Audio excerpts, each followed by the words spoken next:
এখন বাজে সকাল ১০টা আর আমি এখন বানাচ্ছি চা আর পরোটা। আজকে ছিল আমার বরের ছুটি। সকালবেলায় দুজনে মিলে বাজার করতে গিয়ে যেইগুলো আজকে রান্না হবে সেইসব বাজার প্লাস যা ঘরের আরও দরকারের জিনিস সেইসব আমরা গিয়ে কিনে নিয়ে আসলাম। তোমাদের একটা ইন্টারেস্টিং কথা বলি।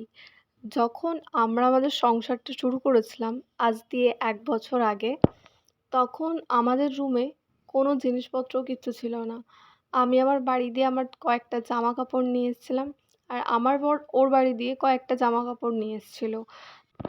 তারপর আস্তে, আস্তে আমরা এক করে আমাদের সংসারের জিনিসগুলো কেনা শুরু করি। হাঁড়ি, থালা, বাসন, জামা-কাপড় যা দরকার হয় সেসব জিনিসগুলো।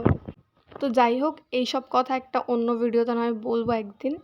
তো আজকে যেহেতু ছুটি ছিল তাই আমি বাড়িতে ফ্রায়েড রাইস আর চিকেন বানিয়েছিলাম। আর বিকেলবেলায় একটু জেপ্টো দিয়ে আমাদের চাল শেষ হয়ে গেছিলো, সেটা ৫ কেজির একটা চাল অর্ডার করেছিলাম। আর আমার জন্য কিছু কুচুর-মুচুর খাবার, যেমন এখানে চিপস ছিল আর সর্ষের তেল, বিস্কুট এগুলো যেগুলো ঘরের জিনিস দরকার হয় সেগুলো।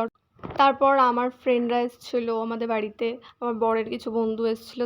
দেন আমরা রেডি হয়ে সন্ধ্যেবেলা বেরিয়ে পড়েছিলাম হাঁটতে নিউ টাউনে মেলাটা হচ্ছিলো। বাট আনফরচুনেটলি মেলার কোনো ক্লিপস আমরা নিতে পারিনি, কারণ হঠাৎ করেই প্রচণ্ড বৃষ্টি এসে গেছিলো। তো এইভাবে ওখানে আইসক্রিম, ফুচকা এসব খাওয়া দাওয়া করে বাড়ি আসার সময় নিয়ে এসেছিলাম বিরিয়ানি।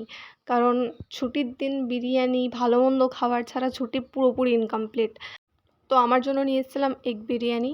আমি বলেছিলাম আমাকে একটা এক্সট্রা আলু দিতে, বাট বাড়ি এসে দেখি ৩টে আলু। আর আমার বরের জন্য ছিল একটা চিকেন বিরিয়ানি।